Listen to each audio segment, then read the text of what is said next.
नमस्कार, आप देख रहे हैं पहाड़ टीवी और मैं हूं आपके साथ स्मिता पटवाल। चले रुक करेंगे उत्तराखंड की तमाम बड़ी खबरों का, लेकिन उससे पहले एक नजर आज की हेडलाइंस पर। सीएम धामी से मिला नेपाली प्रतिनिधिमंडल, बॉर्डर समेत तमाम मुद्दों पर हुई बात। रायवाला में कल से शुरू हुआ संघ का चिंतन शिविर, शामिल होने पहुंचे मोहन भागवत। परिवहन मंत्री चंदन रामदास ने किया एसबीटी का औचक निरीक्षण, बोले अब से सुधारे आचरण। देहरादून की पुष्पा मुंजियाल ने राहुल गांधी के नाम की अपनी सारी संपत्ति, कोर्ट में पेश किया वसीयतनामा। त्रिवेंद्र पवार का यूकेडी के संरक्षक पद से इस्तीफा, चुनाव में हार की ली जिम्मेदारी। पड़ोसी देश नेपाल भारत के साथ सीमा संबंधी मुद्दे को हल करने के लिए एक द्विपक्षीय तंत्र स्थापित करने की कोशिश कर रहा है। बीती 2 अप्रैल शनिवार को नेपाल के प्रधानमंत्री शेर बहादुर देउप्पा भारत दौरे पर आए। वहीं नेपाल की संसदीय समिति के विधायक और समन्वयक उत्तराखंड पहुंचे और मुख्यमंत्री पुष्कर सिंह धामी से मुलाकात की। इस दौरान मुख्यमंत्री के सीमावर्ती क्षेत्रों और आपसी हित की परियोजनाओं पर चर्चा हुई। मुख्यमंत्री पुष्कर सिंह धामी ने बताया कि नेपाल के वित्त विभाग और वन विभाग समेत कई समितियां यहां पर आई हुई है। इस दौरान उन्होंने अपने अनुभव भी साझा किए हैं। सीएम धामी ने कहा कि नेपाल के अधिकारियों को लगता है कि नया भारत बन रहा है। पीएम मोदी के नेतृत्व में एक ऐसा भारत बन रहा है जिसका मान विश्व में बढ़ रहा है। धामी ने कहा कि नेपाल हमारा पड़ोसी देश है, नेपाल के साथ हमारा भाईचारे का रिश्ता है। ऐसे में नेपाल की इस पहल से दोनों देशों के साथ रिश्ते अच्छे होंगे। राजधानी देहरादून की नेहरू कॉलोनी डालनवाला की रहने वाली पुष्पा मुंजियाल ने अपनी सारी संपत्ति राहुल गांधी के नाम कर दी है। इसको लेकर महिला ने देहरादून कोर्ट में वसीयतनामा भी पेश किया है। पुष्पा का कहना है कि वो राहुल गांधी के विचारों से अत्यंत प्रभावित है। उनके परिवार ने देश की आजादी से लेकर आज तक हमेशा आगे बढ़कर अपनी सर्वोच्च कुर्बानी दी है। देहरादून की नेहरू कॉलोनी की रहने वाली मेघराज की पुत्री पुष्पा ने अपनी सारी संपत्ति राहुल गांधी के नाम कर दी है। इस बात की जानकारी देते हुए कांग्रेस पार्टी के महानगर अध्यक्ष लालचंद शर्मा ने कहा कि राहुल गांधी के नाम पर अपनी संपत्ति कर वसीयतनामा पूर्व प्रदेश अध्यक्ष प्रीतम सिंह को उनके यमुना कॉलोनी स्थित आवास पर सौंपा गया है। वहीं पुष्पा का कहना है कि वो राहुल गांधी के विचारों से अत्यंत प्रभावित है। रायवाला में बीती 4 अप्रैल से राष्ट्रीय स्वयं सेवक संघ का चिंतन शिविर शुरू हो गया है। शिविर 12 अप्रैल तक चलेगा। इसमें भाग लेने के लिए संघ प्रमुख मोहन भागवत भी रायवाला स्थित ओरोवेली आश्रम पहुंचे हैं। संघ का चिंतन शिविर कल शाम से शुरू हुआ। मोहन भागवत मसूरी एक्सप्रेस से रायवाला जंक्शन पहुंचे, वहां से उनका काफिला आश्रम के लिए रवाना हुआ। इस दौरान उप जिलाधिकारी अपूर्वा पांडे, थाना अध्यक्ष रायवाला भुवन चंद्र पुजारी में फोर्स मौजूद रहे। वहीं शिविर में शामिल होने के लिए अन्य पदाधिकारियों के आने का सिलसिला रविवार से प्रारंभ हो चुका था। अल्मोड़ा विधायक मनोज तिवारी ने कहा कि विधानसभा क्षेत्र की जन समस्याओं का निदान करवाने के लिए वो कोई कसर नहीं छोड़ेंगे और योजनाओं को गति दिलाने का काम करेंगे। उन्होंने कहा कि अगर सरकार ने समस्याओं के समाधान में अपेक्षित सहयोग नहीं दिया तो सड़क से सदन तक संघर्ष किया जाएगा। अल्मोड़ा मॉल रोड स्थित एक होटल में पत्रकार वार्ता के दौरान विधायक तिवारी ने कहा कि विपक्ष में होने के नाते विधानसभा की प्रमुख जन समस्याओं को सदन में रखकर समाधान कराने का प्रयास किया जाएगा और समाधान के लिए सरकार से अपेक्षित सहयोग लिया जाएगा। पूरन सिंह रोपेला जी, हमारी महिला जिला कांग्रेस कमेटी की अध्यक्षा श्रीमती लता तिवारी जी, हमारी यूथ कांग्रेस के जिला अध्यक्ष निर्मल राव जी, हमारे भारतीय राजशासन संगठन के जिला अध्यक्ष पवन गुप्ता जी के अंदर, चाहे अपने सभी साथियों के सहयोग से सड़कों के अंदर, सड़कों के तहत, तो उसमें आप सबका मुझे विशेष सहयोग रहेगा। और जैसा कि क्योंकि उत्तराखंड के परिप्रेक्ष्य में कहना चाहूँगा कि हमें उम्मीद के अंदर रखने का काम करेंगे और सड़कों में संघर्ष करने का काम करेंगे, क्योंकि 2022 का ये फाइनेंशियल ईयर अंतिम। पूरन सिंह रोपेला जी, हमारी महिला जिला कांग्रेस कमेटी की अध्यक्षा श्रीमती लता तिवारी जी, हमारी यूथ कांग्रेस के जिला अध्यक्ष निर्मल राव जी, हमारे भारतीय राजशासन संगठन के जिला अध्यक्ष पवन गुप्ता जी, सारी बातों को निश्चित रूप से आपने रखा, इसलिए आप सबका विशेष रूप से धन्यवाद देता हूँ। और आपने मुझे जो अपनी ओर से सहयोग भी किया उसके लिए आपका मैं विशेष रूप से धन्यवाद देना चाहता हूँ। सितारगंज के महाराजा अग्रसेन ट्रस्ट में कैबिनेट मंत्री सौरभ बहुगुणा के प्रथम बार आगमन पर एक स्वागत समारोह का आयोजन किया गया, जिसमें उत्तराखंड सरकार में कैबिनेट मंत्री सौरभ बहुगुणा का कार्यकर्ताओं ने फूल मालाओं के साथ जोरदार स्वागत किया। कार्यक्रम के दौरान क्षेत्र के तमाम भाजपा कार्यकर्ता और पदाधिकारी मौजूद रहे। वहीं कैबिनेट मंत्री सौरभ बहुगुणा ने कार्यक्रम के दौरान सभी क्षेत्रवासियों का आभार व्यक्त किया। धन्यवाद करना चाहूँगा भारतीय जनता पार्टी के सभी कार्यकर्ताओं का, धन्यवाद करूँगा पूरे संगठन का, नेतृत्व का, शीर्ष नेतृत्व का, प्रदेश नेतृत्व का, उन्होंने मुझको भारतीय जनता पार्टी के सिंबल से टिकट लग दिया विधानसभा का।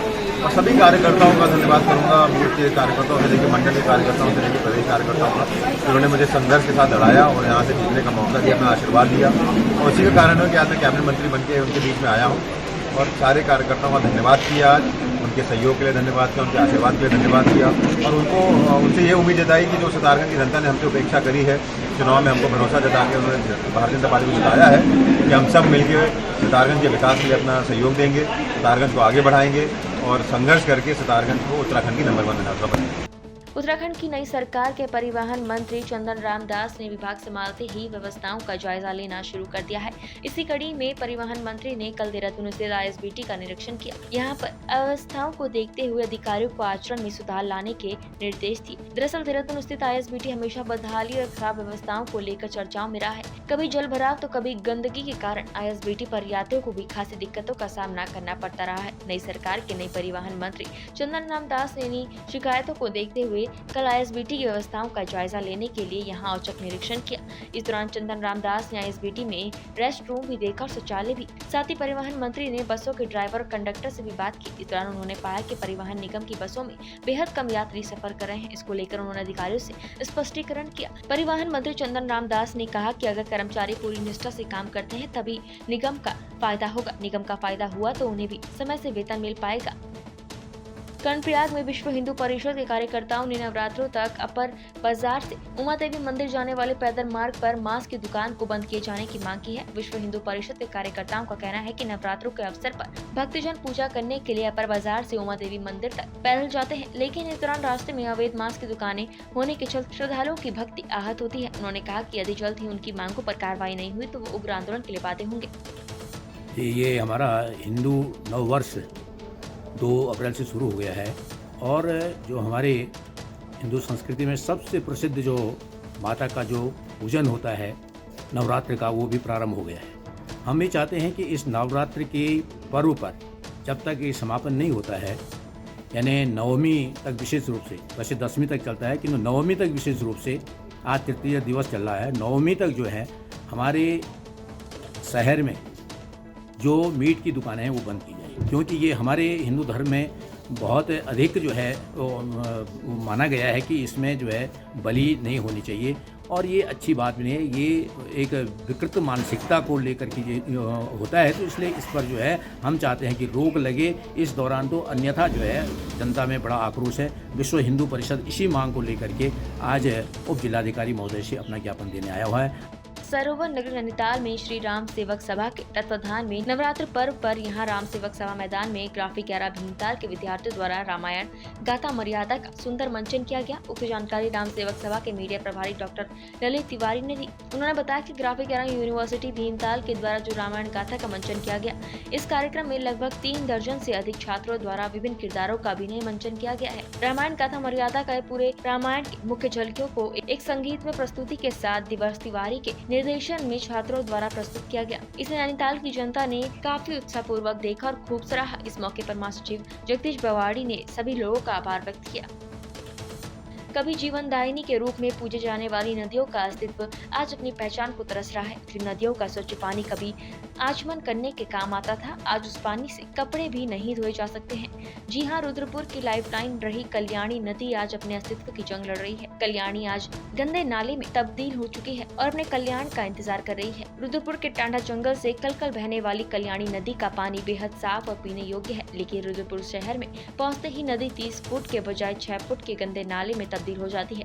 नगर निगम ने 2 साल पहले सामाजिक संगठनों और स्कूली बच्चों के साथ कल्याणी पुनर्जीवन अभियान शुरू किया था। इस अभियान पर भी कोरोना काल के बाद ब्रेक लग गया। नदी की दुर्दशा पर पर्यावरण संरक्षण में जुटे लोग खासी निराश हैं। 2 दशक पहले तक रुद्रपुर के लोगों को पीने का साफ पानी देने वाली कल्याणी नदी आज बढ़ते प्रदूषण के चलते अस्तित्व से लड़ रही है। नदी से नाले में तब्दील कल्याणी नदी ने कुछ महीने पहले आई आपदा में खूब कहर बरपाया था और तब लोगों के साथ ही अफसरों को भी नदी की सफाई और संरक्षण की याद आई थी। नगर निगम की ओर से जल सफाई अभियान शुरू करने की बात कही जा रही थी, लेकिन सरकारी आश्वासन के साथ ही स्थानीय लोगों की उदासीनता के चलते कल्याणी नदी के अस्तित्व पर मंडरा रहा खतरा कम होने का नाम नहीं ले रहा है। एक तो बड़ा दुर्भाग्य है कि नदी के बिल्कुल बगल में जो नदी का पानी बह रहा है और उसके साथ लोगों ने अपने मकान बना लिए। जब बाढ़ आती है तो वही लोग डूबते हैं, दूसरा, उस नदी के अंदर इतना प्रदूषित पानी आ रहा है। सिडकुल में जितने भी कारखाने हैं, किसी का अपना वाटर ट्रीटमेंट प्लांट नहीं है और सारा फैक्ट्रियों का प्रदूषित पानी उसी में आ रहा है। आप देखिए, जगतपुरा अटरिया मंदिर के पास या रविंद्र नगर में या अन्य कॉलोनियों में जितने पशु हैं वो उसी में नहा रहे हैं, छोटे छोटे बच्चे उसी में नहा रहे हैं, सबको रोग हो रहे हैं। इस शहर का जो वाटर सिस्टम है बिल्कुल फ्लॉप हो गया है। दूषित पानी पीने के लिए लोगों को मजबूर होना पड़ रहा है। और दूसरा, जो सिडकुल की फैक्ट्रियों का वाटर ट्रीटमेंट प्लांट नहीं है, जिससे उनकी फैक्ट्रियों का प्रदूषित पानी इसी नदी, कल्याणी नदी में बह रहा है, जो बड़ी स्थिति भयावह होती जा रही है। और एक दिन ये बदबू के मारे लोग वहाँ से भागने को, पलायन करने को मजबूर होंगे। जल जंगल जमीन की बात करने वाली उत्तराखंड क्रांति दल को इस बार भी विधानसभा चुनाव में करारी हार का सामना करना पड़ा है। प्रदेश में अपनी राजनीतिक जमीन तलाश रहे क्षेत्रीय दल यूकेडी को इस बार विधानसभा चुनाव में एक भी सीट नहीं मिली। ऐसे में हार की नैतिक जिम्मेदारी लेते हुए यूकेडी के वरिष्ठ नेता त्रिवेंद्र पवार ने संरक्षक पद से इस्तीफा दे दिया है। उत्तराखंड क्रांति दल के संरक्षक और पूर्व प्रदेश अध्यक्ष रहे त्रिवेंद्र पवार का कहना है कि बीते दिनों संपन्न हुए विधानसभा चुनाव 2022 में उत्तराखंड क्रांति दल को जिस तरह से आमजन ने नकारा है, वो हमारे लिए बहुत ही चिंता की बात है। उन्होंने कहा कि हमें अच्छे प्रदर्शन की उम्मीद तो नहीं थी, पर निराशाजनक प्रदर्शन की भी उम्मीद नहीं थी। उन्होंने कहा कि यूकेडी को लगता था कि प्रदेश में दल 3 से 4 सीटें अवश्य जीतेगा और उस प्रदर्शन की बदौलत पार्टी और कार्यकर्ताओं को नई राजनीतिक ताकत मिलेगी। लेकिन विधानसभा चुनाव में मतदाताओं ने हमें नकारा, जिसने पूरी पार्टी को चिंता में डाल दिया है। त्रिवेंद्र पवार का कहना है कि विधानसभा चुनाव में पार्टी के लचर प्रदर्शन के लिए पार्टी नेतृत्व की सामूहिक जिम्मेदारी लेते हुए उन्होंने उत्तराखंड क्रांति दल के संरक्षक पद से इस्तीफा दे दिया है।